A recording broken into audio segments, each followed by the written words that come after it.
Oui, je me présente, donc Laurent Ungerer. Alors j'ai un nom de famille tout de suite, c'est Ah, vous êtes de la famille. Oui, tout à fait. Donc Tommy est mon oncle, hein, c'est-à-dire le frère de mon père. Et évidemment, on est une famille, un peu, c'est comme je dirais les musiciens. Il y a des familles comme ça qui sont destinées j'allais dire, à travailler dans une monoculture, d'une certaine façon. Et j'en fais un peu partie, je dois dire. Je suis donc effectivement, comme tu l'as dit, je suis designer graphique. Alors vraiment, c'est quand même une forme d'expression quand même bien particulière de design. Une activité que j'exerce depuis maintenant quand même beaucoup plus d'années, je pense, que Marie-Sara. Voilà, j'ai créé une agence qui s'appelle C-Album depuis 25 ans et je suis aussi enseignant effectivement à l'école des arts décoratifs à Paris. Je suis enseignant là aussi depuis un certain nombre d'années et je suis également donc dans cette école référent, on va dire, du master en design graphique. Voilà, pour les 4e, 5e années en design graphique. Donc je me suis dit aussi, puisque Olivier et Aurélie, que j'associe bien sûr à cette conférence, m'ont demandé d'intervenir plutôt avec l'angle de l'espace public et de voir comment, j'allais dire, on peut, en tant que graphiste et donc en tant que concepteur de messages, à vrai dire, se discipliner pour travailler et créer des formes à une certaine échelle, une échelle urbaine. Et pour que ce propos soit peut-être vous touche plus particulièrement, je pense, alors je l'ai un peu orienté de telle façon à ce que les expériences que vous allez voir soient tirées à la fois de mes expériences professionnelles, c'est-à-dire dans le cadre de mon activité d'atelier, voire des activités même que j'ai eues avec l'agence Visual Design Jean Widmer, puisque je suis un élève, un ancien élève, puis j'avais rejoint l'agence de Jean Widmer dans les années 80, fin des années 80. Donc je vais même remonter très très haut dans le temps, d'une certaine façon, du paléographisme, d'une certaine façon, que je trouve important aussi de montrer parce que quelque part aujourd'hui on voit bien comment les préoccupations, j'allais dire, d'écologie et du vivant sont des préoccupations qui sont devenues majeures aujourd'hui, mais elles ne l'étaient pas forcément non plus, je dirais, on va remonter jusqu'à il y a 30 ans, hein, donc finalement il y a quand même du temps qui s'est écoulé, et au fond, même pour moi, c'est au fond de réévaluer au fond les projets que j'ai eu l'occasion de faire à l'occasion de cet événement aujourd'hui, hein, de cette intervention. Moi-même, je les réévalue complètement. Donc voilà. Alors donc il y a des expériences professionnelles, comme je vous disais, mais aussi des expériences menées dans le cadre, évidemment, de l'école des Arts Déco. Et je vais essayer de panacher un petit peu tout ça et voir le fil je dirais, mon ADN quelque part. Enfin, voilà. Sur ces 30 dernières années. Et donc, je vais vous montrer, alors la première diapo est d'ailleurs assez éloquente finalement, c'est qu'il ne s'agit pas je ne vais pas vous montrer un seul projet, mais je vais vous présenter, là j'en ai choisi 14, hein, donc c'est trop, je le sais. Je ne sais pas ce que vous faites ce soir. Voilà.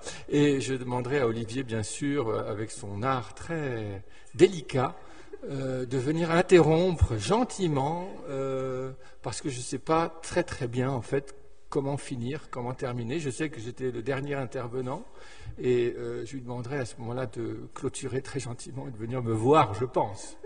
Voilà. Donc, comme je vous disais, on va commencer. Alors, j'ai appelé ça très simplement, de manière un peu benoîte, comme ça, descente en ville.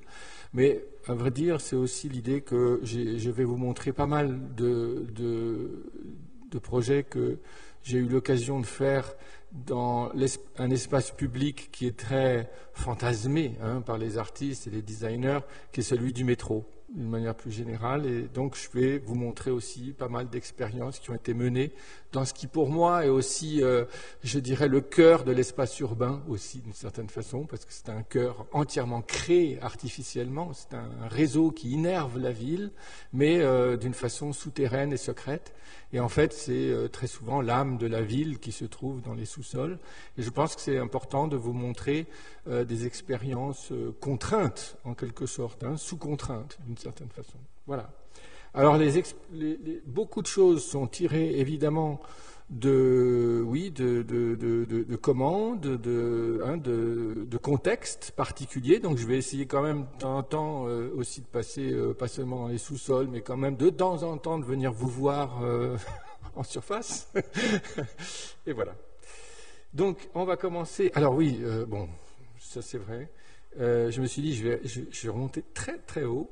Et là, c'est en 1992. Donc c'est joli parce que j'avais même pas imaginé d'ailleurs qu'on fêtait les 30 ans cette année de la réouverture d'un endroit majeur à Paris consacré au vivant, qui est la Galerie de l'Évolution. Ça fait un très bon enchaînement d'ailleurs, à vrai dire, avec la conférence de Marie-Sara, puisque c'est au fond, c'est Darwin, finalement, le grand, comment dirais-je, qui a créé ce paradigme d'une certaine façon, qui a ouvert, à vrai dire, l'arbre phylogénétique qu'elle a montré et qui permet de comprendre aussi donc l'évolution des espèces. Et la grande galerie du muséum est effectivement l'endroit où on peut comprendre, je veux dire, c'est l'extraordinaire diversité du vivant. Alors, pour montrer cette diversité du vivant, et vous voyez, c'est quand même il y a 30 ans, on a... Les photos sont catastrophiquement mauvaise qualité. Mais je trouve que c'est joli parce que j'ouvre la conférence avec le mot ouverture, justement. Et on a décidé au moment de ce grand projet, c'était un grand projet de Mitterrand à l'époque où, de 1992, je crois que c'était le second mandat, oui, de François Mitterrand, et il a véritablement ouvert des grands chantiers culturels et des grands équipements culturels. Celui de la Grande Galerie faisait suite à celui du musée d'Orsay, et une sorte de considération, à vrai dire, du vivant comme, j'allais dire, des œuvres d'art. Et le programme de la Grande Galerie du Muséum a très curieusement s'est superposé à celui du musée d'Orsay qui venait d'ouvrir, j'allais dire 3 ou 4 ans avant, et donc une sorte de considération des espèces exactement en termes muséographiques à travailler exactement comme si c'était des œuvres d'art. Et pour saluer, j'allais dire, l'ouverture de la Grande Galerie, j'étais donc chez Jean Widmer, j'étais chef de projet, en tant que designer. Eh bien, nous avons décidé, au fond, de communiquer d'une façon incroyablement restreinte, en fait. Non pas de faire une campagne médiatique dans le monde entier avec l'impression numérique gutenbergienne à haute échelle diffusable. Je crois que c'était clair. Mais plutôt sous la forme, au contraire, et là je vais vous le montrer, de couples d'affiches. Les affiches sont toujours en couple, et de non pas avoir une seule image, mais au fond de voir une collection d'images qui pouvaient représenter la question du vivant. Et donc là, on se retrouvait déjà un petit peu en contradiction avec, j'allais dire, l'idée toujours de travailler sur une image unique et reproductible. Là, il s'agit pas tellement d'aller dans la reproduction, mais vraiment dans le soin apporté à la qualité des images, et finalement, elles sont presque des images uniques, au fond, quelque part. Et donc, forcément, l'attention vers les images et tout d'un coup, évidemment, se porte d'une façon très différente. Alors, on a constitué de mémoire 12 couples d'affiches qui venaient ceinturer, à vrai dire, le jardin des plantes Pour ceux qui connaissent un petit peu Paris, le Jardin des Plantes, c'est vraiment un endroit, un poumon majeur à l'intérieur et très connu, hein, puisque c'est lui qui est à l'origine, d'ailleurs, c'est le lieu originel du Muséum national d'histoire naturelle. Et la Grande Galerie est au fond le bâtiment majeur, hein, je veux dire, sur lequel finit le jardin à la française. Donc ici, on voit par exemple la relation entre la proie et sa prédateur, voilà, prédateur-proie. Donc ici, on voit bien que c'est un couple qui n'est pas masculin-féminin, hein, qui serait l'origine de l'idée de la vie et de l'homme, mais plutôt sur des couples qui sont à chaque fois recréés et qui viennent ceinturer en fait tout le jardin des plantes. Ce sont des sérigraphies qui à chaque fois sont faites avec un nombre très déterminé d'exemplaires. Et ici, vous voyez, là on est plutôt dans une association, peut-être liée plus à la question du cadavre exquis, ou par exemple ici sur les questions de mimétisme, je veux dire, c'est voilà, à gauche, par exemple, on a un papillon. Alors moi, j'ai été longtemps chasseur de papillons. Hein.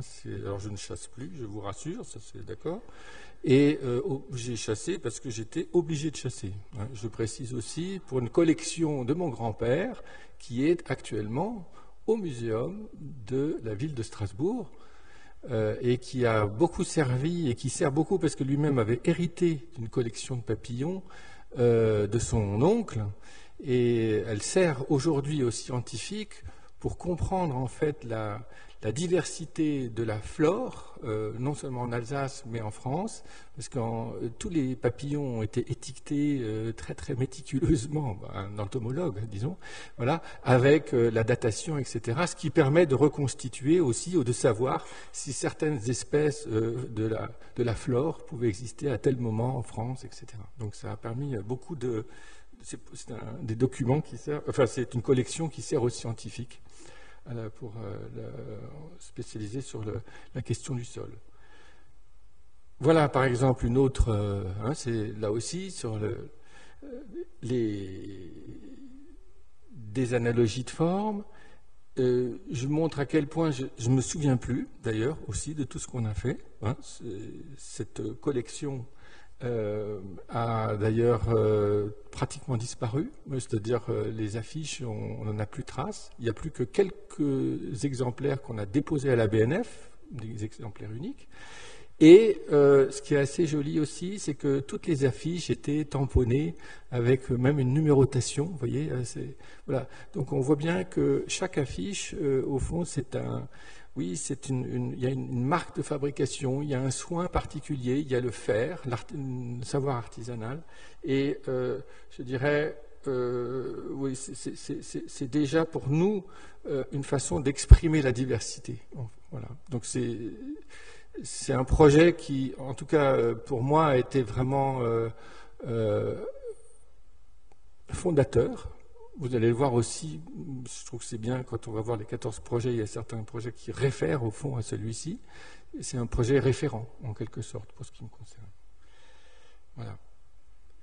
Et puis, déjà, je me rends compte des idées de coloniser, parce que je pense que c'est aussi de la colonisation, de faire des images, dans des endroits qui sont très liés avec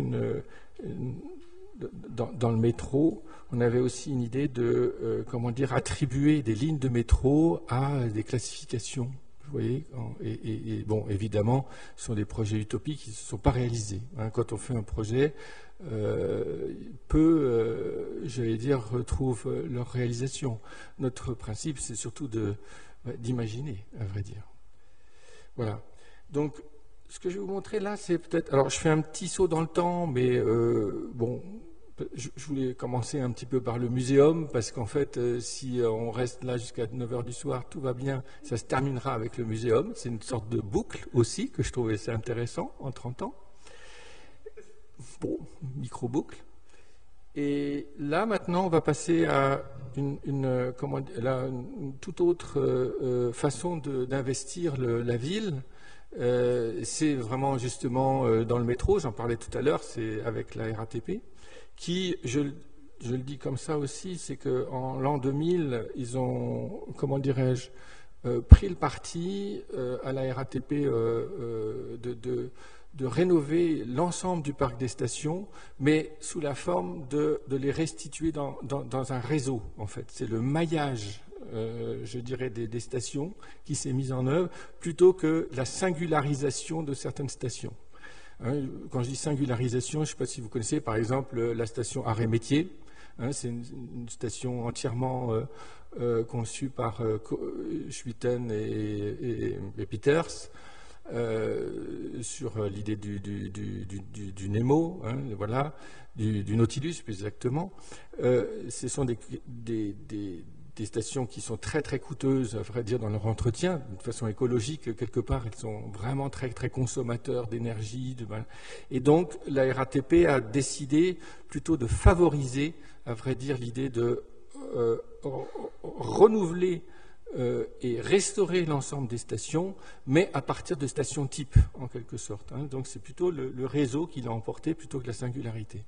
Et à partir de là, stratégie, d'imaginer des moments où les stations types peuvent être, j'allais dire, habitées culturellement et temporairement par des opérations culturelles, hein, et renvoyées à des choses qui se passent en surface, à vrai dire.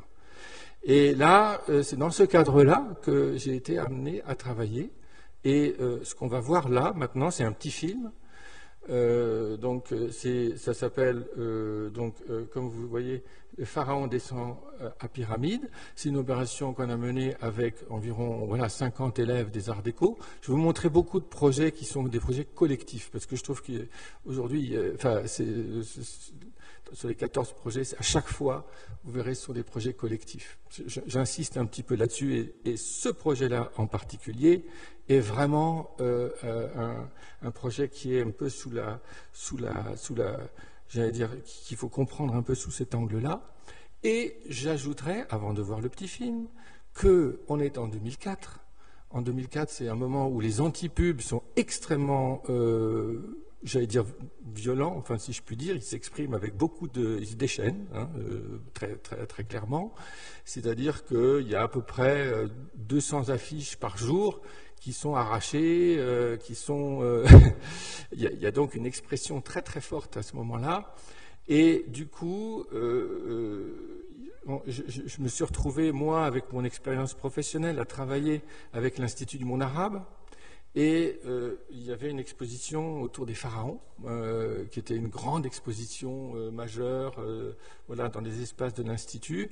Et j'ai proposé à l'Institut du monde arabe, compte tenu du contexte de la RATP, dont j'ai évoqué tout à l'heure, compte tenu, j'allais dire, du climat d'actualité, hein, je veux dire, qui était quand même assez, qui était assez un peu particulier, j'aurais dit, mais est-ce qu'on ne pourrait pas imaginer justement d'occuper avec mes élèves que le pharaon descend dans une station du métro et il n'y a pas de campagne de communication, etc. On fait juste ça, basta. J'ai mis 2 ou 3 ans, 1 ou 2 ans, disons, à faire accepter cette idée, puisque et là maintenant je vais vous montrer un petit peu un petit film qui restitue, à vrai dire, ce moment-là. Alors, et là, par contre, je suis obligé de quitter un peu mon... Voilà. Film. Voilà. Alors, ça s'appelle...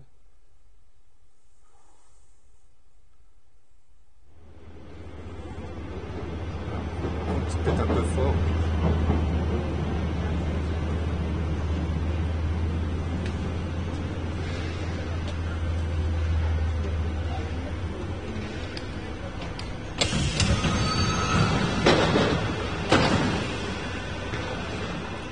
Ça, c'est moi en train de nettoyer.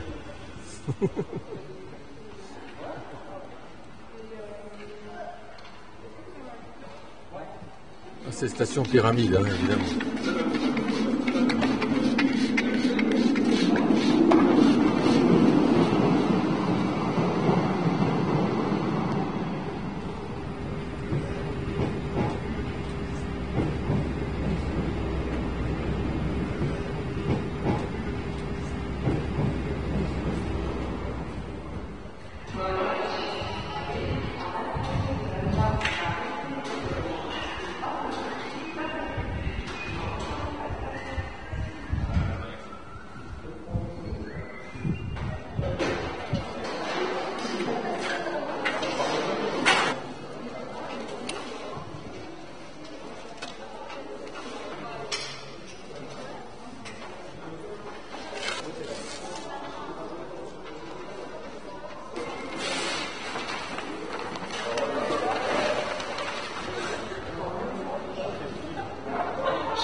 Dès que c'est sur le blanc, en fait.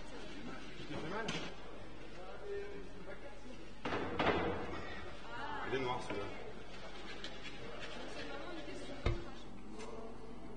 Je pense qu'on est au cutter. Ouais, ça paraît tellement simple à faire. Je crois qu'il faudra une coupe de paramètres. Non? Ouais. C'est pas impossible, ouais. Ça paraît simple à faire comme ça. Ouais, non, mais là, tous les trucs, ça paraît tout facile. Alors Pour qu'on a passé l'instant, des heures et des heures à faire les diapos, les images. C'est un peu vite à faire ça que les diapos. Ah ouais, mais là, ça paraît tout simple, tout facile, tout génial. Diapos. Ouais. C'est bien. J'ai peut-être oublié quelques trucs. Il faudrait se retrouver pour voir c'est vrai qu'il y a pas. Bah, non. Ah, là, j'en ai bien.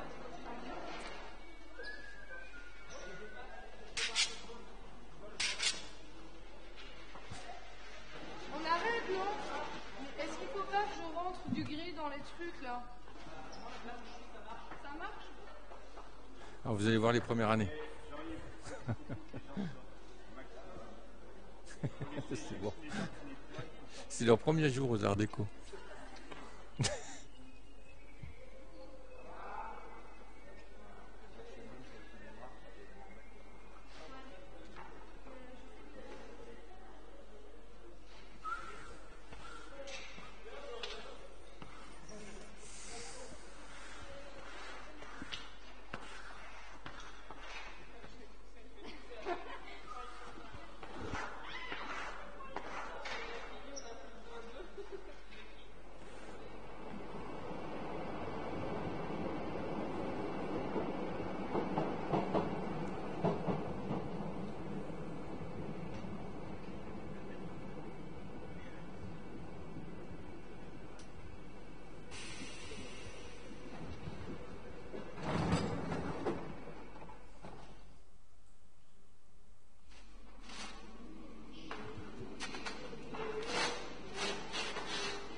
Hatshepsut, celle qui est à la tête des nobles dames, qui est unie à Amon. Hatshepsut Chenemut Imen. Ça, c'est un normalien qui parle pharaon. Voilà.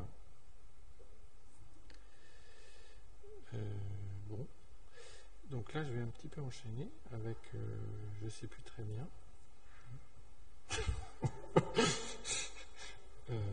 Ah oui, d'accord. Non, attendez, il faut que je... Oui, excusez-moi, je suis un peu perdu.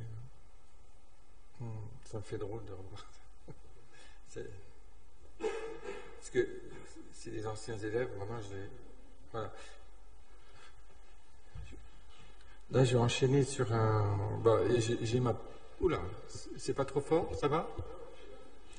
Je vais enchaîner sur un autre projet pour le Muséum national d'histoire naturelle qui était sur une exposition sur les dragons au muséum. Et c'est-à-dire surtout un animal imaginaire, en fait, dont tout pense à penser que... Enfin, tout...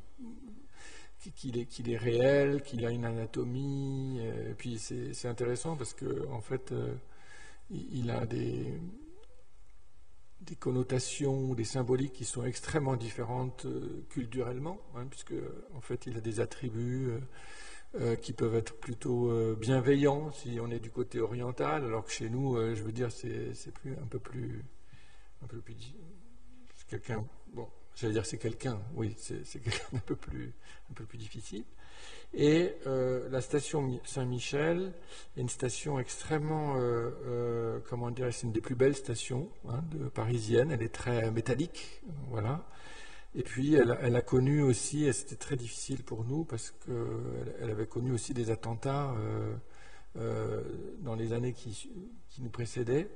Et c'était une façon aussi de reprendre aussi son souffle, en fait. Que, voilà, on peut enfin se dire que la période de deuil de la station était derrière nous et de pouvoir la réhabiter, à vrai dire, par voilà, une école, là aussi, donc c'est avec les arts déco. Et vous voyez, c'est une station avec, on voit ici la petite flèche, voilà, des puits qui sont très impressionnants. C'est une station qui est vraiment enfoncée dans le sol. C'est une station d'ingénieurs, véritablement. Et puis des galeries et des réseaux très très différents. Voilà, alors ça, on l'a habité avec les arts déco par des grands dragons et aussi une façon de le marquer voilà, d'une façon très forte sur la station de la ligne 4, à vrai dire. C'est la station nord-sud de Paris. C'est vraiment l'abscisse et l'ordonnée. C'est une station qui est très fréquentée par le public. Et on a donc travaillé sur le nom de la station et ce qui va l'habiller, mais aussi comment dirais-je, des écailles en quelque sorte qui, grâce aux matériaux, je veux dire métalliques, peuvent au fond donner une lisibilité ou un reflet ou une illisibilité du motif, d'une certaine façon. Voilà. Et ici, on voit donc les différentes variations, je veux dire, selon la lumière, selon son passage, de quelque chose qui est à la fois gigantesque et en même temps qui n'est pas visible. Et ça nous paraissait vraiment une façon de raconter le dragon. Et puis, aussi tout au long à la hauteur des panneaux de Saint-Michel, puisque une station de métro, c'est quand même un format très très particulier, c'est-à-dire c'est très longiligne, c'est très oblong. Eh bien, on a raconté en fait la légende de Saint-Michel, ce qui fait que et on a fait entièrement travailler en calligraphie et on a appelé ça une espèce d'aluminure, voilà, parce que c'est bon, c'était un peu notre terme. C'est une façon de rentrer dans, je ne sais pas si vous connaissez la tapisserie de Bayeux, c'est voilà, une façon très en ligne de raconter quelque chose et de l'illustrer. C'est-à-dire tout un récit, à vrai dire, qui vient rentrer un peu plus dans comment on comprend la légende de Saint-Michel qui tue le dragon et voilà comment on va pouvoir l'illustrer. Et alors ça, c'est toujours avec un monomatériau, donc, qui est un adhésif en argent, et qui va, comment dirais-je, servir pour toutes les autres opérations qu'on va retrouver à l'intérieur de Saint-Michel. C'est une sorte d'unité de la matière, voilà. Et là, on voit bien comment, voilà, il habille les surfaces, il habille le carrelage, mais en même temps, il y a des figures. Même le découpage de la phrase, j'allais dire, de la légende, qui est très linéaire en quelque sorte. Il suit un fil sur 80 mètres, de part et d'autre évidemment du quai, c'est tout un visage sur le quai, va se découper. Alors vous voyez ici même, entre deux espaces publicitaires, il y a quand même la marge pour découper et faire parler, à vrai dire, la légende. Voilà. Tout un travail. Alors voilà, c'est une petite queue de...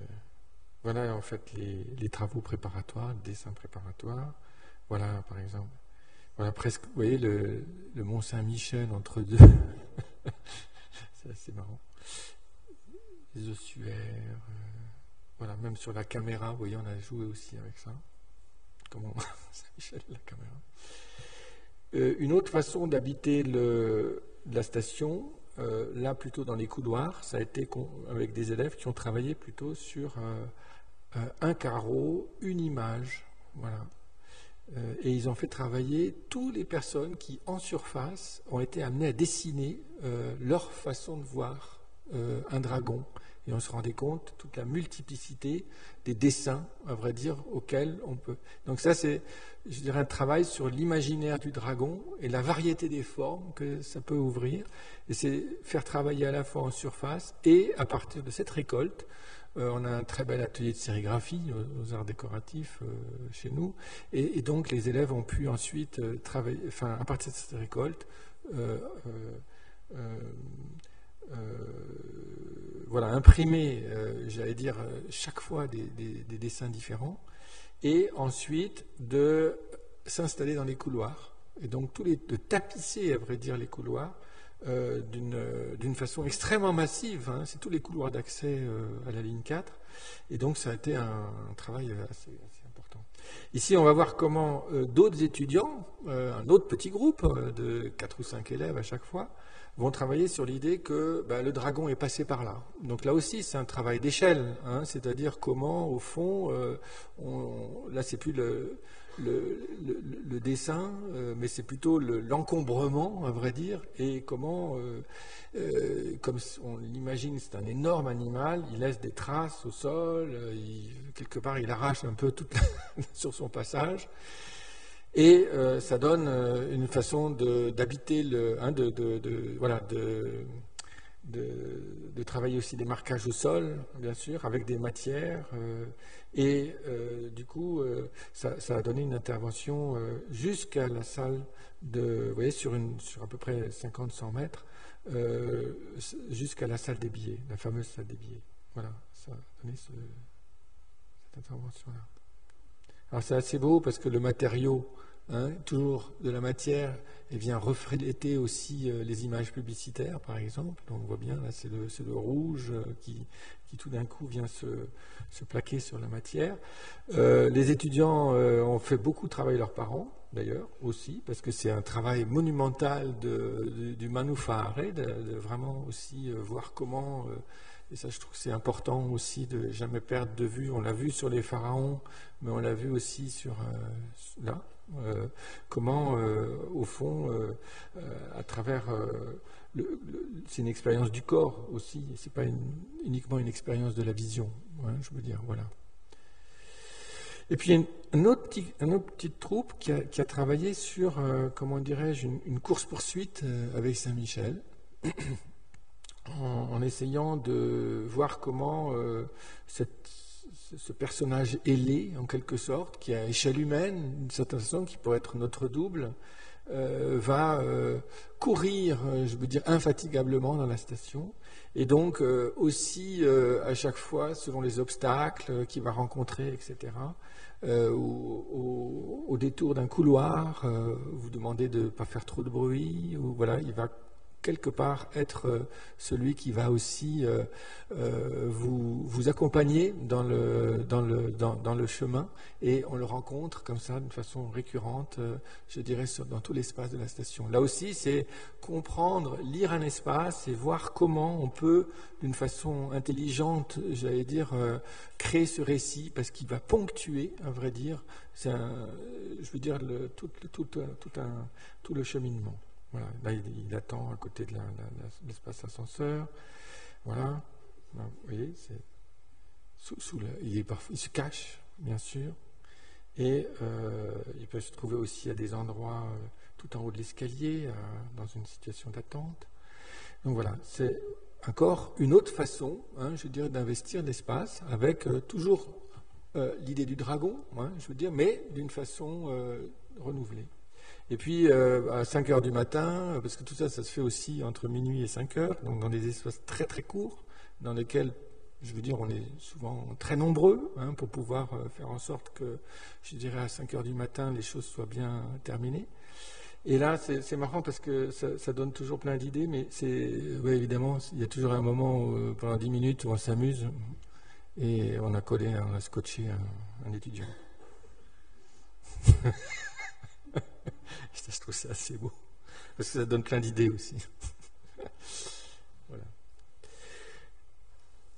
Et puis, alors, là aussi, c'est en 2006, vous voyez, dans l'année qui suit, la Bibliothèque nationale de France, alors moi j'avais travaillé beaucoup à l'époque toujours de Widmer, on avait gagné le concours pour toute l'identité visuelle, enfin tout le système, pour la signalétique, à l'occasion de l'ensemble à François Mitterrand, c'est-à-dire qui a été un nouvel équipement très fort et une très très grande opération de François Mitterrand, justement, himself. Et on avait préparé, ils nous ont sollicité à un moment donné pour une exposition qui s'appelle L'Enfer. Et l'enfer, c'est pas l'enfer comme on le connaît nous, ou dans son acceptation première. L'enfer, à la BNF, et dans d'autres bibliothèques aussi, dans la classification ancienne des bibliothèques, c'est l'endroit où on va ranger les livres, où on va mettre une cote plus exactement, des livres qui sont un peu, comment dirais-je, dont on n'autorise pas la lecture. Voilà. C'est au 19e, de 1830 à peu près, 1840, jusqu'en 1968, il y a un certain nombre alors pas que des livres, mais des publications, des films, des photographies, etc., dont on pense qu'elles sont licencieuses, qu'elles contreviennent à la morale. C'est souvent pornographique en général, mais pas que, ça peut être aussi, mais c'est principalement ça. Et du coup, elles sont interdites. On ne peut pas, ça c'est les lecteurs, désolé, l'ouvrage est en enfer. Ah, j'étais venu spécialement vous voir. Oui, mais non. Et c'est seulement en 1968 que l'enfer est levé. Et donc cette exposition revient, à vrai dire, sur cette période de la bibliothèque, qui pendant 100 ans, en fond, va conserver des documents sans pouvoir les exposer ou les diffuser ou les laisser à la libre appréciation des lecteurs. Et cette exposition est évidemment un peu sulfureuse, forcément. Et donc, on a imaginé, alors ça c'est un travail plutôt que j'ai eu l'occasion de faire moi du point de vue professionnel, mais on a travaillé, voilà, un signe très simple, c'est le X. C'est une exposition qu'on a. L'enfer, c'est pas très long, mais X, c'est encore plus court. Et ce X, c'est pas ça, c'est pas compliqué. On a dit, vous faites surtout pas de communication, tout va bien se passer. Mais on va en faire un X très géant sur la tour T3. Et il y a no comment. Et on va voir ce que ça donne. Voilà. Et c'est tout. Bon. Moi j'aime bien parce que nous on travaille toujours dans le silence en fait. Alors ça a été très mal. Enfin, il y a eu des comités de plainte du voisinage, parce que le voisinage il est assez important quand on voit j'ai un X aussi grand que ça, mes enfants, etc. Toute la rive droite était un peu surprise de découvrir ce signe. Certains, au moment où ça a été, comment dirais-je, le premier jour, il y a eu beaucoup sur Internet, etc., beaucoup de rumeurs, à vrai dire aussi, parce que c'est singulier. Et ça a été pris au départ pour une cible pour les avions. Bon, ouais. Voilà, donc on a réalisé ce signe. Pour information, c'est important, là je ne suis pas rentré dans la technicité, mais ça va très vite à monter ça. On est 4, en une journée c'est fait. Hein. Pour les 4 étudiants, on y va, c'est fait. Important de comprendre, je pense aussi, de comment parfois on peut travailler à une certaine échelle. Voilà. Et sans forcément que ce soit des moyens absolument considérables. Et effectivement, alors là, bon, alors après, ça va donner de l'édition, ça va donner des affiches plus classiques, disons, mais là, c'est un peu voilà. On a aussi un peu repeuplé le métro. Vous voyez, tout d'un coup, ce que j'avais pas réussi à faire pour le muséum, ben, vous voyez, là, ça a fonctionné. On a tiré ces termes d'un dictionnaire du 19e siècle, de mots qui ont disparu, mais qui sont tous des mots scandaleux, à vrai dire, dont on ne connaît plus la signification. Et évidemment, l'idée, c'était de réactiver un vocabulaire un peu orienté. Le canichon, par exemple, bon, c'est pas très connu. Moi, j'utilise pas ça tous les jours. Et aussi, parce que du coup, j'étais monsieur métro, hein, je finis par avoir une petite casquette, d'investir une station, et c'est la première fois qu'on le faisait, une station fantôme, c'est-à-dire une station qui a été qui a été condamnée depuis la guerre parce qu'elle a été peu fréquentée. C'est une station qui s'appelle Croix-Rouge, voilà, et qui est vraiment bon dans voilà son état. Enfin, c'est une mauvaise photo des années 70, mais elle était dans un état extrêmement vétuste d'une certaine manière parce qu'elle n'est plus en usage. Et elle se trouve entre Sèvres-Babylone et Mabillon, hein, sur la ligne 10. Voilà, donc ça c'est pour présenter un peu l'espace. Et voilà un peu le dispositif qu'on a imaginé, à savoir de mobiliser en fait effectivement les espaces, les 4x3, disons, et de placer une sorte de rideau. Hein, ça c'est une coupe un peu sur le quai, de placer un rideau. Voilà le motif du X que vous connaissez. On a fait des essais. Alors l'idée c'était de faire des voiles qui s'agitent au passage du train et qui permettent d'apercevoir, si je puis dire, une image plutôt fantôme derrière donc grâce à ce qu'on appelle l'effet piston. Voilà, c'est pas moi qui ai inventé ça. Et voilà un peu l'idée que aussi à l'intérieur de la rame, on puisse avoir un éclairage particulier, hein, je veux dire, qui, avant de rentrer dans la station, avant de passer dans la station, parce que c'est une image très fugace, hein, le passage dans la station, elle dure à peu près 6 ou 7 secondes, d'accord, puisque le train, il ne ralentit pas, et il ne marque pas l'arrêt. Donc le fait d'avoir des signes prémonitoires en quelque sorte et d'avoir un éclairage, je veux dire un peu rouge, tamisé, permet de comprendre oula, il va se passer quelque chose, il y a quelque chose. Voilà, ça peut même, on se disait, ça pouvait même être rouge, hein, voilà. Vous imaginez un peu la RATP. Hein, bon. Et puis aussi que dans l'exposition, parce qu'on travaillait aussi sur la scénographie, alors là je ne le montre pas, mais on a travaillé toute la scénographie, le graphisme dans l'exposition, mais qu'il puisse y avoir à l'intérieur de l'exposition, en temps réel, le passage des trains, le passage des voiles, et que cette opération urbaine, elle est en écho avec ce qui se passe en surface. Vous voyez, c'est toujours l'idée que, en surface, et il y a comme une onde, hein, je veux dire, qui descend dans le métro, dans les espaces du métro. Voilà un peu déjà tous les essais des fameuses 4x3, hein, sur laquelle on a, et qui ont fait l'objet de beaucoup de débats, et c'était devenu de plus en plus juridique. Parce que, bon, une exposition sur la pornographie dans le métro, voilà, c'est pas... Je me demande d'ailleurs encore aujourd'hui comment ils ont pu accepter, à vrai dire. C'est fou.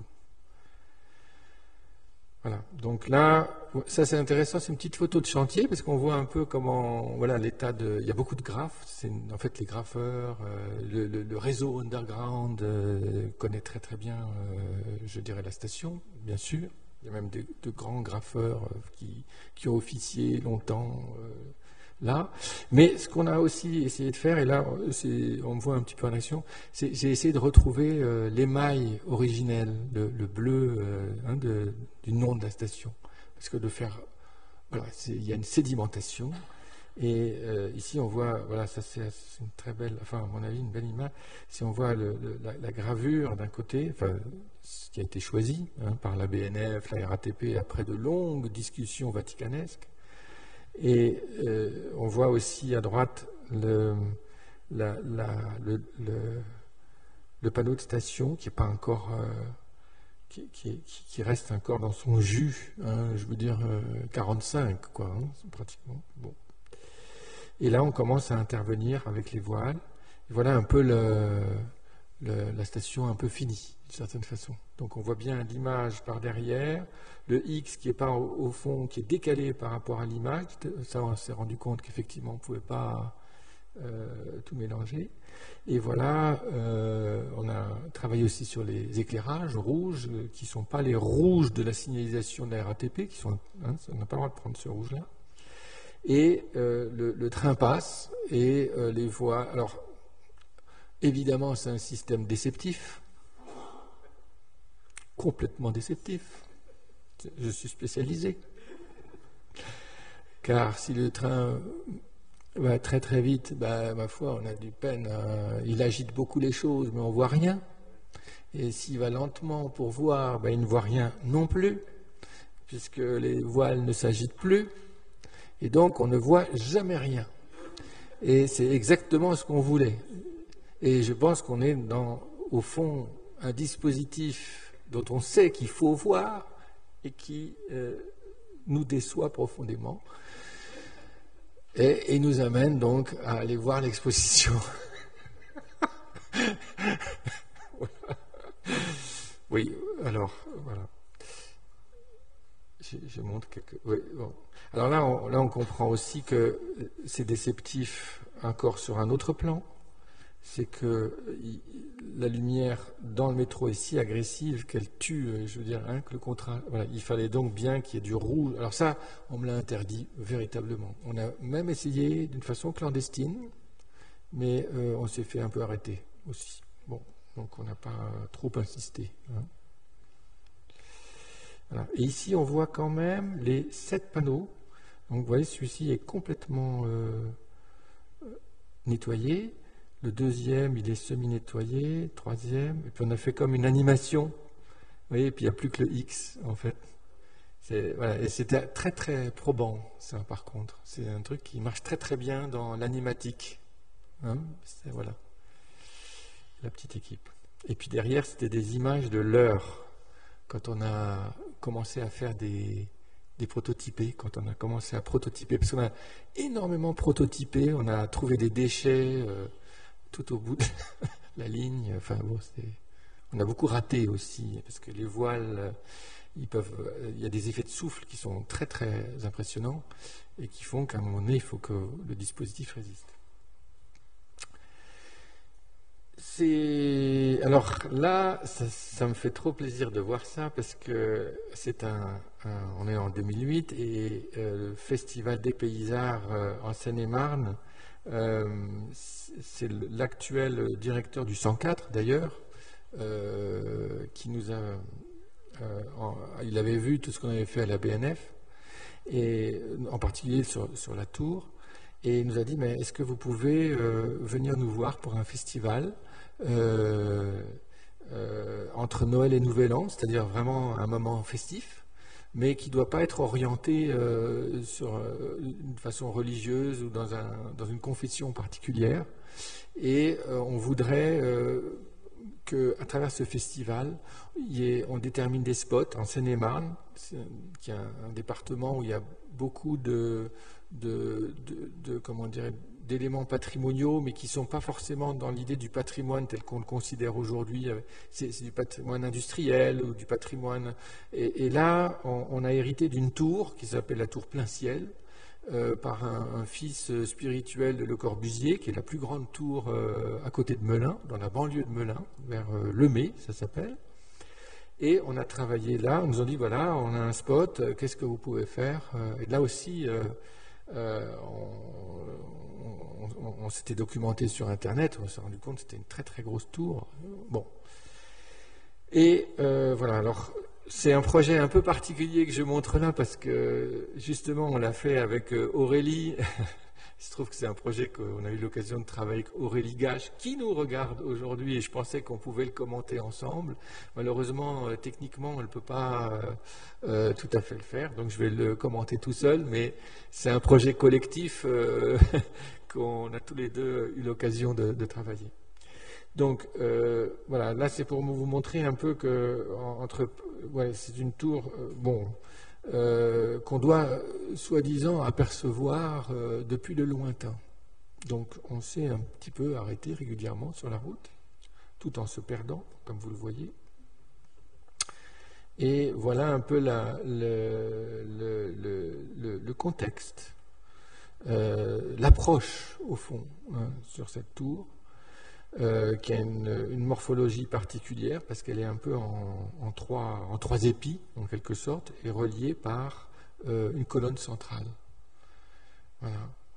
Donc c'est une tour qui aujourd'hui n'est pas encore classée monument historique, mais quand même elle relève d'un... Voilà, elle n'est pas au patrimoine, mais c'est quand même une tour très importante dans Aumé. Et donc l'équipe de Dépaysart nous a demandé comment vous pouvez imaginer à cette échelle-là de travailler, et ils avaient en référence aussi évidemment la tour T3 en fait de la BNF sur laquelle on avait travaillé. Et donc ça nous a amené à faire une étude assez détaillée des plans, des formes, mais aussi de tout l'univers de référence aussi, que je veux dire que ça... qui s'éveille, donc le Cap Canaveral, etc. Des recherches même de morphologie à travers la distribution de la colonne centrale. Et assez rapidement, on en est arrivé à travailler aussi sur, ou à identifier, puisqu'elle s'appelle Plein Ciel, je veux dire de se référencer aussi, parce que il y a vraiment une colonne d'élévation, presque un observatoire, et donc on s'est dit tiens, pourquoi on ne pourrait pas travailler vraiment avec la constellation, à travers et à partir de là peut-être justement de voir comment on peut l'habiter par la lumière. Donc ici c'est tous les essais, et de voir comment on pouvait aussi le travailler avec la typographie à travers les signes. Ça c'est toutes les planches de recherche graphique de la constellation, voir comment on pouvait habiter la typographie et la Voie lactée. Et à partir de là, on a commencé à imaginer, on a fait des tests. C'était assez on avait bien prévenu on avait associé bien sûr toutes les personnes qui habitaient dans la tour, mais on a commencé à voir comment on pouvait, on a fait des tests grandeur, en fait. C'est vraiment important de faire aussi, je pense, de se mettre dans des situations de prototypage, etc. C'est impossible de réguler les choses d'une façon directe et définitive.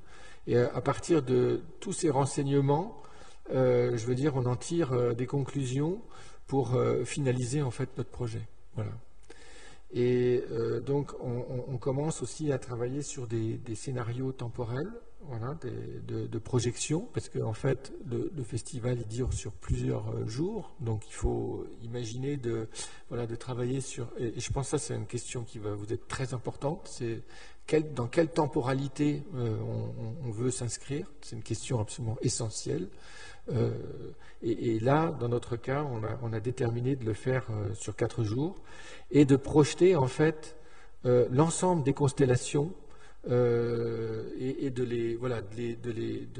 les attribuer selon un schéma presque de RER d'une certaine façon. Voilà. D'ailleurs, on a fait une sorte d'affiche de RER Pourquoi si? Parce que c'est vrai que beaucoup de gens qui habitent au Mets travaillent, sont des franciliens qui sont des habitués, à vrai dire, à faire des trajets. Et là, le trajet, c'est pas tellement d'aller à Paris, c'est d'aller, au fond, une espèce de RER céleste, d'une certaine façon. Voilà.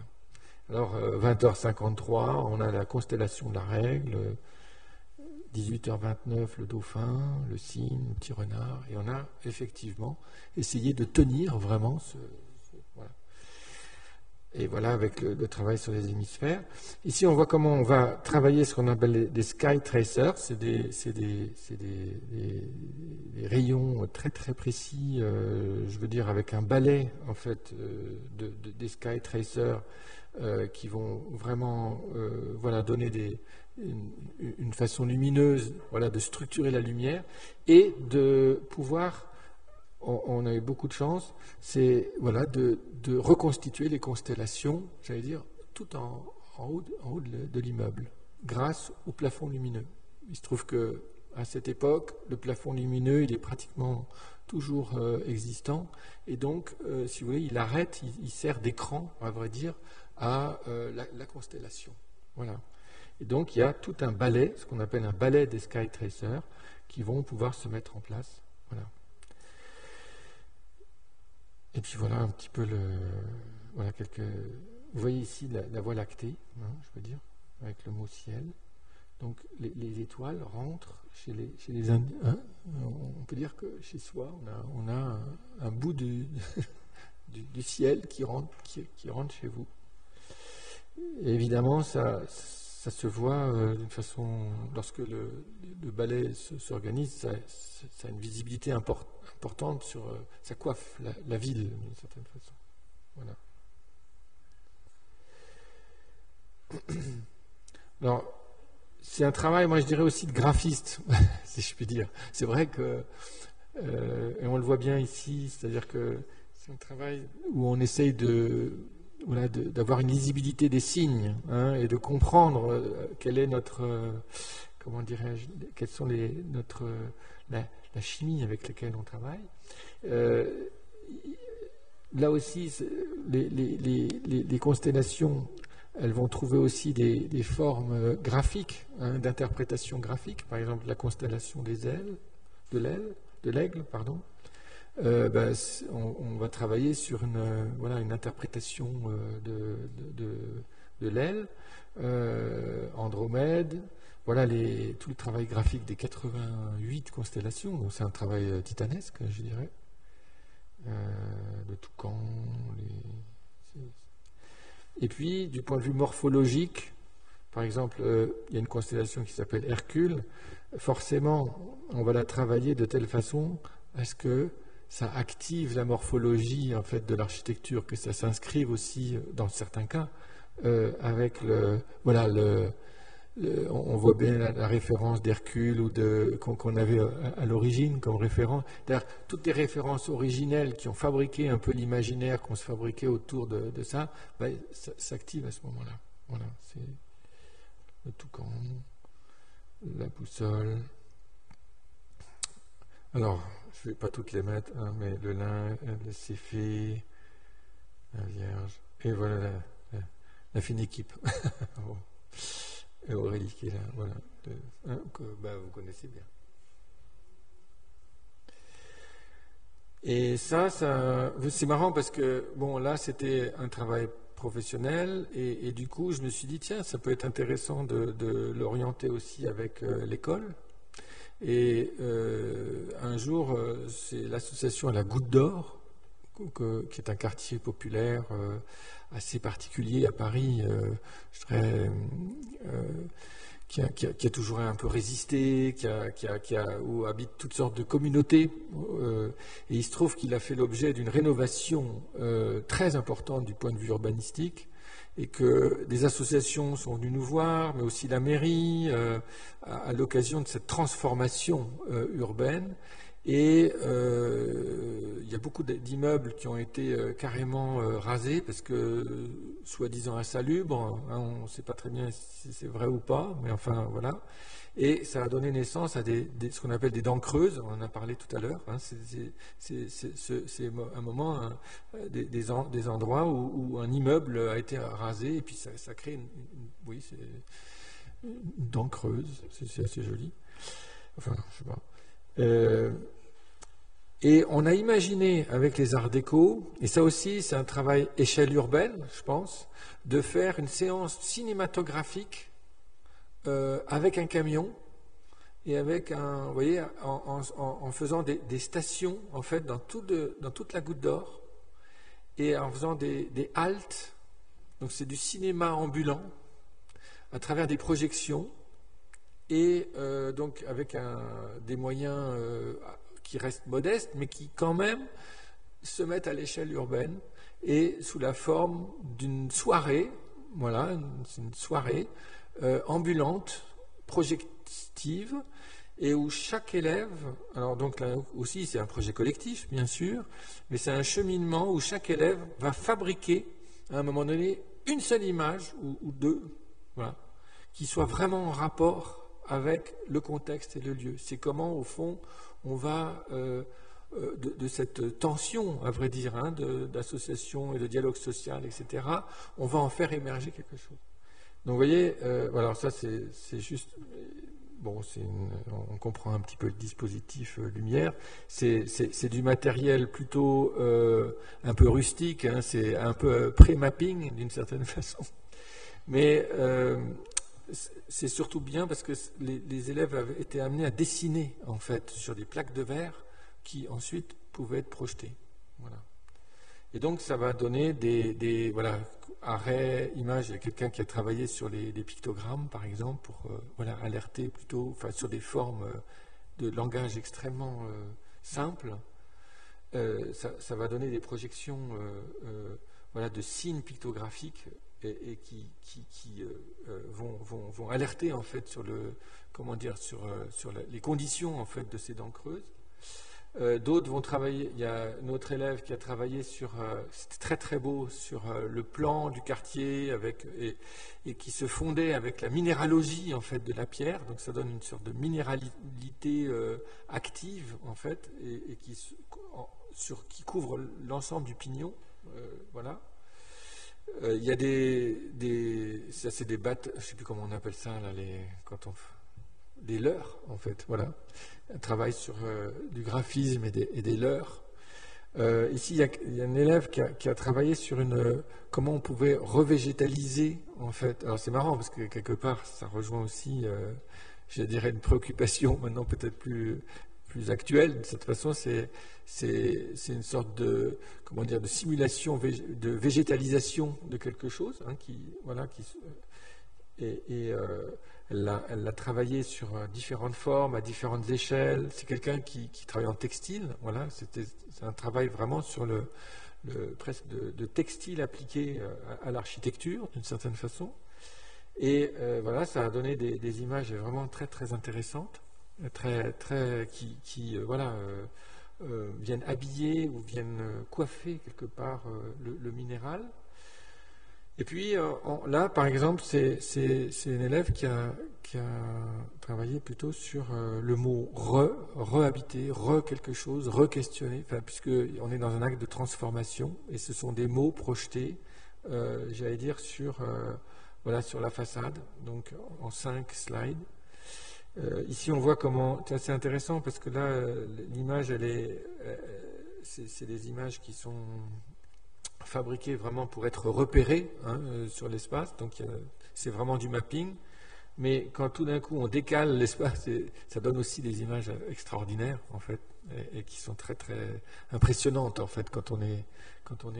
Donc c'est pour ça qu'il y a un aspect très expérimental aussi. Hein, je veux dire, c'est tout à fait un travail d'école et c'était vraiment voilà une dent creuse avec le bardage de bois, voilà, qui est en réel à droite et puis qui finit par... Ah oui, je ne l'ai pas la dernière image. Mais il se casse la figure à un moment donné. Voilà, vous avez imaginé que voilà, toute la restauration, là aussi, ça a créé une sorte d'effroi, en quelque sorte, qui était vraiment intéressante. Puis à la fin, ils sont quand même notés, hein, les élèves. C'est marrant de les retrouver là. Est-ce que ça va? Je suis pas trop... Ah non, il est quand même 17h30. Hein. J'avais pas vu. Bon. C'est un petit film. Ça dure 7 minutes. Et voilà. Je vais tout de suite au film, non hein, comme ça. Ouais. Puis après, peut-être vous me dites... Hein. Alors ça, c'est de nouveau une station fantôme. À Paris, on a une opération qui s'appelle Nuit Blanche. Là aussi, c'est quelque chose qui est vraiment à l'échelle urbaine. Ça dure une nuit et ce sont des spots qui sont distribués dans Nuit Blanche. Alors c'est pour ça que je trouve que là aussi, c'est vraiment quelque chose à l'échelle de la ville. Hein, comment on travaille à l'échelle de la ville. Et les arts déco, enfin moi, plus exactement, j'ai été sollicité pour travailler sur un spot qui était une autre station fantôme, pas celle que vous, mais une autre, hein, avec la RATP, qui est la station Saint-Martin. Voilà.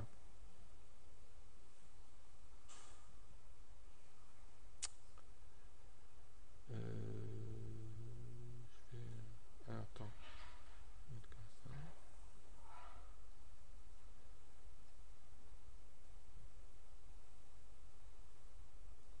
Voilà.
On a habité 3 nuits, hein, c'était impressionnant. Il fallait rester 3 jours, 3 nuits. Donc, on a dormi, on a habité la station.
En fait, c'est de la typo, hein. Et personne n'a vraiment lu. Mais j'ai pas le film là, mais on avait diffusé dans le métro des vidéos pour apprendre le vocabulaire des chauves-souris, parce que on est dans le vivant. Et ça permettait de se familiariser là aussi à voilà comment sur cette portion aussi courte de temps en fait, parce que un passage d'une station comme ça dure 7 secondes, pas plus. Ben, il se passe quelque chose et ça active la mémoire. Ben, c'est marrant parce que c'est 7 petites secondes, tout le monde s'en souvient. Je veux dire, 20 ans plus tard, il y a des gens, ah, métroscope. Voilà. C'est quand même assez incroyable. Voilà. C'est fugace, mais la mémoire, elle se souvient parfois. Je veux dire, il y a un endroit dans le cerveau où on peut, où les choses se mémorisent. D'autres moins, je ne sais pas. Mais ça, par exemple, oui, ça fonctionne. C'est le tout dernier projet. Il va être très très rapide. Donc ça, je vous promets. Mais il se trouve que 30 ans plus tard, disons, le muséum nous appelle. Enfin, alors là, c'est un projet vraiment professionnel, disons. Et je trouve que c'est important de montrer aussi un travail de militantisme graphique, si je puis dire. Vraiment, ce qui touche notre... Et le muséum, pour nous, c'est quelque chose... Pour moi, c'est vraiment une colonne vertébrale, en tout cas, parce que voilà, j'avais 30 ans, mais en fait, j'ai chassé le papillon, j'ai tout le temps été baigné là-dedans. Voilà. Même Tommy, mon cher oncle, il avait fait des études de géologie avant de rentrer aux Arts Déco, où il s'est fait virer d'ailleurs, au bout de 2 ans. Mais ces études de géologie l'ont marqué et il a toujours eu une référence très très forte à la question du muséum. Et quand on voit les Mélops, quand on voit tout le travail sur comment il observe le vivant, etc., il en est familier. Disons, c'est sa maison, en fait. Voilà. Et moi-même, ça m'a marqué aussi après. Et je trouve que j'ai le plaisir, le bonheur de travailler pour le Muséum national d'histoire naturelle. Et ce que je voulais vous montrer là, simplement, c'est le dernier. Ça s'est mis en place il y a peu de temps. C'est sur comment on a essayé de faire, comment dirais-je, une évolution de l'identité visuelle. À gauche, vous avez le logo originel. Et encore, le logo originel, il n'a pas cessé de changer, à vrai dire, dans le temps. Mais c'est quand même une gravure qui raconte, au fond, comment, au 18e, puisque on peut dire que c'est l'Assemblée nationale, 1792 ou 93, je ne sais plus exactement, qui va donner naissance à cette institution, mais qui est héritée du jardin royal, du jardin des plantes. Elle avait déjà, évidemment, des antécédents, si je puis dire. Hein, voilà. Et s'est posé la question, à un moment, de savoir s'il fallait garder le sceau ou pas. Et aussi tous les éléments iconographiques qui composent ce célèbre sceau, hein, qui a quand même résisté, je veux dire, pendant 200 ans, malgré tout. Hein, je veux dire, il y a très peu de signes comme ça qui traversent l'histoire d'une façon plus ou moins intègre. Ouais. Et on voit ici d'ailleurs on en parlait tout à l'heure, c'était assez beau d'ailleurs dans les discussions avec nos amis philosophes qui considéraient où est l'homme dans la question de la nature. Et puis tout à l'heure on disait il n'est pas au-dessus, il n'est pas en dessous, il est un animal parmi les autres. C'était ça. Et c'est vrai qu'aujourd'hui on a cette vision de l'homme qui ne se détache pas au fond du milieu naturel dans lequel il a sa place. Mais si on regarde ce signe, à vrai dire, on comprend bien que là, on n'est pas dans cette idée-là. L'homme ne se place pas, j'allais dire physiquement, d'ailleurs il se place idéologiquement, hein, avec le bonnet phrygien, mais le signe, il essaye de montrer tout ce qui est utile à l'homme, en fait. Et donc, la nature est un peu asservie, d'une certaine façon, hein, je veux dire. Donc, il y a du vin, il y a du vignoble, il y a du blé, il y a de la minéralogie, des pierres précieuses, du miel, enfin, tout ce qui va nous faire... il y a un rapport à l'utile, en fait, dans ce signe. Et c'est vrai que si on le considère aujourd'hui, il n'est plus valable. Il y a une sorte d'obsolescence du signe, j'allais dire, par rapport à des valeurs et l'évolution, j'allais dire, et du regard aussi qu'on porte aujourd'hui sur la nature et les sciences naturelles de façon plus générale. Et ça s'est posé comme question, une grosse question. Finalement, comme vous voyez, on n'a pas changé du point de vue de son récit symbolique. Donc, le bonnet phrygien, finalement, il est resté bonnet phrygien. On peut dire, on s'en ressaisit du point de vue stylistique, c'est-à-dire qu'on abandonne les attributs de la gravure qui fossilise un signe, etc. Mais il garde j'allais dire, son registre iconographique ne varie pas. Alors, et même, j'allais dire, son empreinte, d'une certaine façon. Hein, c'est vrai qu'il agit aujourd'hui un peu comme un tampon, d'une certaine façon. Et ça, voilà. Alors, par contre, nous, on a commencé à faire, et là, c'est un commencement, on a travaillé sur un caractère de typographie. C'est vraiment quelque chose qu'on aime beaucoup aussi travailler dans le cadre de notre atelier. Là, je n'ai pas montré beaucoup d'exemples. Mais on a travaillé sur un caractère, alors qui est un caractère latin, je veux dire d'une linéale assez régulière au fond et qui ne se singularise pas particulièrement dans son dessin. Elle va être évidemment utilisée par la communication, mais aussi par les laboratoires, par tout le personnel scientifique et technique, et toutes les personnes qui sont gravitent autour de l'idée du muséum. Mais ce qu'on a fait, c'est qu'on leur a proposé de travailler. Alors ça, c'est un dessin très important parce qu'il nous a aidé en fait à faire une bascule, si je puis dire, avec eux. C'est que si on regarde cette petite frise, c'est une frise qui a été dessinée par Frutiger et je trouve qu'elle est vraiment, elle représente ce qu'on a vécu aussi aujourd'hui d'une certaine façon.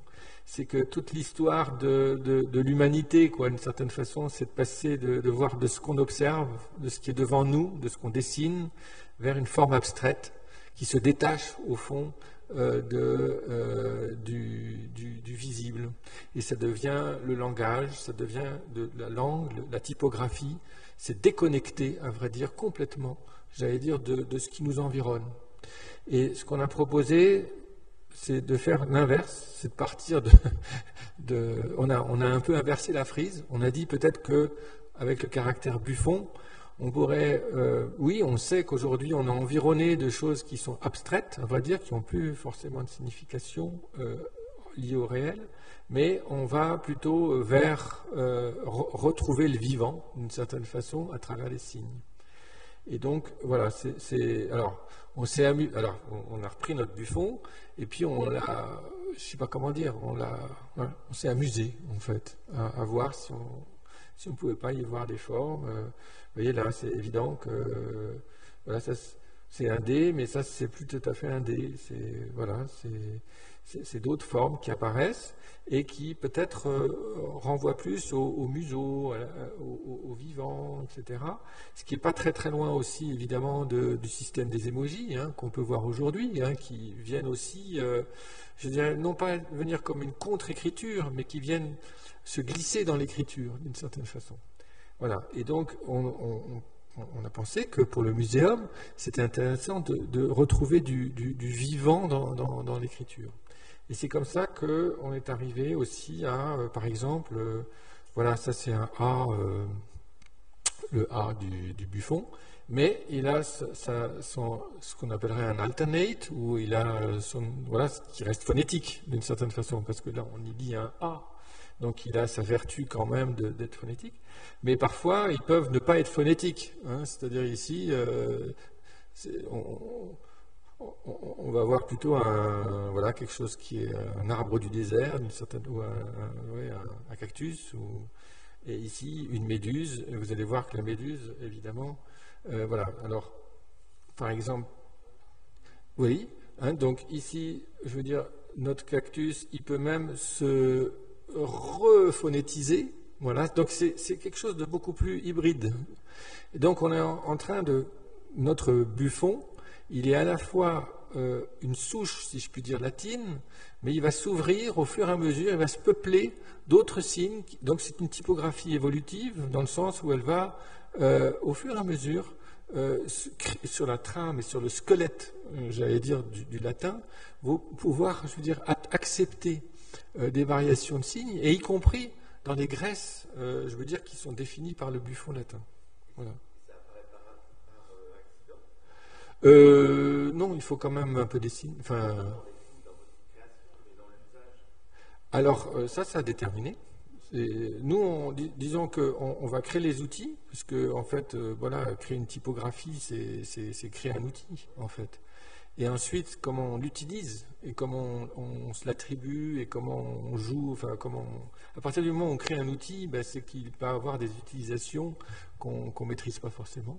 Mais ici, par exemple, on voit bien comment, quelque part, il peut même rentrer dans, je veux dire, la texture, en fait, hein, d'un texte. Ou alors dans les typogrammes. Hein, voilà, le jardin des plantes, c'est... Voilà, le A, il vient là. La méduse, la voici. Elle peut rentrer dans le... Et donc, voilà, c'était un peu la toute dernière image que je voulais vous montrer, parce que, en fait, moi j'aime bien que les choses soient silencieuses, quoi, quelque part, totalement silencieuses, et même, je dirais, mystérieuses. Et au muséum, on a fait une petite campagne comme ça, de moments où notre petite méduse, elle a vécu sa vie, si je puis dire. Et là, je retourne dans le métro aussi. Et je voulais vous montrer. Alors, c'est pas tout à fait la dernière. Il faut. Voilà. Je vais vous montrer juste. C'est très très humble. C'est très bête quelque part. Je suis tout à fait d'accord. Mais oups, non, c'est pas ça. Voilà. Voilà. En fait, c'est une typographie qui peut... voilà. Et on a projeté ça dans le métro, sans rien. Niente. Et pour moi, c'est le mystère du vivant. Mais c'est beau de voir la typographie qui, à un moment donné, se love dans le motion, dans la capture du vivant, qui est pris qui est invité dans le vivant. Voilà. C'est un peu une image de fin.